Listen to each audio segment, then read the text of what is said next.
Yeah. Hi, everybody. I'm Ken Little, one of the filmmakers of More Than a Word. Yeah, it's hi Justin's class. Keep up the good work. I'm proud of all you guys. Um, I think our film, as far as kind of challenging Western views, I think it's completely challenging that because I think mascots kind of limit how people are seen, and so I would say almost everybody in our film is actually indigenous. We're both indigenous. We have two people, I guess, that are in the film that are not indigenous, and so I think it's a majority of the viewpoints coming from that film are actually going to be indigenous. So you're hearing that type of methodology, that type of perspective, and that type of lens, and so I think that really changes how we look at things because so many times our voices are silenced and no one really listens to us. So I want to talk about mascots and other things and say that has nothing to do with me because they just kind of want to ignore the indigenous voices. And so I think it's powerful to use as many people like that as we could in our film, and I think it's powerful to do that in any film and tell those stories that we've heard growing up, I think, too. So. Well, why do you think it's important that stories are told from native stories are told from native people? Why is that important? So I think I'm in history, and so I think being in history, we have there's so many non-native historians out there, and I think that's all right. If you're non-native and you want to do history or you want to do American studies or write about indigenous people, that's fine. That's okay to do, but we have so many few PhDs or so many people out there doing academic books or any type of books that I think it's important for indigenous people to really express their point of views because those are often overlooked, or if they are told from a non-native point of view, sometimes they're incorrect or they're not told through. And so using an indigenous perspective or indigenous voice, if you think about all that comes with that is perspective and, from growing up on a reservation or anything like that, or maybe knowing cultural values or language, and all those things are going to change how your way of thinking is. And if you're not native, I mean, you can kind of get some of that to a point, but you can never really be able to write that perspective. And so sometimes it has to come from an indigenous voice, and I think that's really powerful. And I think that's hopefully what our film eventually will show. Well, I think there's aspects to the, like with the mascot issue, I think it's been covered a lot on the news, but I think sometimes you can miss certain aspects of it. Like in our film, we connected to Standing Rock as an example of bad policies that, our lawmakers grow up with these stereotypes and make laws and policies that aren't necessarily good for Native people. And I think a non-native probably wouldn't have made that connection with Standing Rock. That's something that they would have viewed as something entirely separate. And all of these issues are kind of interweaved together. So I think that's one of the reasons I think it's important to have that native perspective, is because there's certain aspects I think you can miss if you're not connected to the issue yourself or grew up around the issue yourself. So I think that's why it's important to have those. You tell the story from your own perspective, your own voice. Yeah, for sure. Yeah. Can you two talk a little bit about representation and misrepresentation, particularly when it comes to native folks on, in media, but then also just when you're talking about worldviews and thinking about worldviews, there's a lot of misrepresentations and misunderstandings in that sense as well. And obviously your film works on challenging that. Yeah, it's misrepresentation. Do you want to answer that first, or I'm trying to think of a second. Okay, so I think one of the easiest examples of it, and just to go off the Standing Rock example of what Ken just said.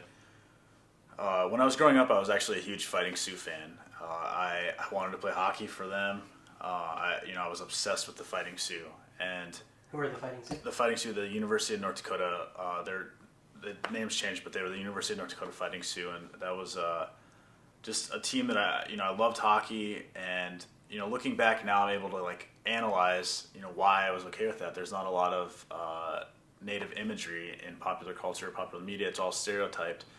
And then for me to see my actual tribe, even though I don't refer to myself as Sioux, but a tribe that is represented that's unique. There's no other Fighting Sioux in the United States, and so I really gravitated towards that and thought that was like really great growing up. And I, like I said, I wanted to play hockey. I wanted to go to school there. And then as I got a little bit older, you start seeing stuff on television and like how people dress at those games. They're wearing the stereotypical headdresses. They're wearing feathers, doing tomahawk chops and all that stuff. And you start realizing that it really has nothing to do. It's more about controlling indigenous identity. It has nothing to do with them like honoring Native people, because a mascot can easily be controlled. It's a safe thing to have control of that. And so as I got older and started kind of analyzing these things, I started realizing a lot of those things. And it's not just the fighting suit, it's every mascot in general. And I think when you look into popular culture, there's all sorts of images like that of how an Indian should look, and like what we should look like, how we should talk, and how we all these things.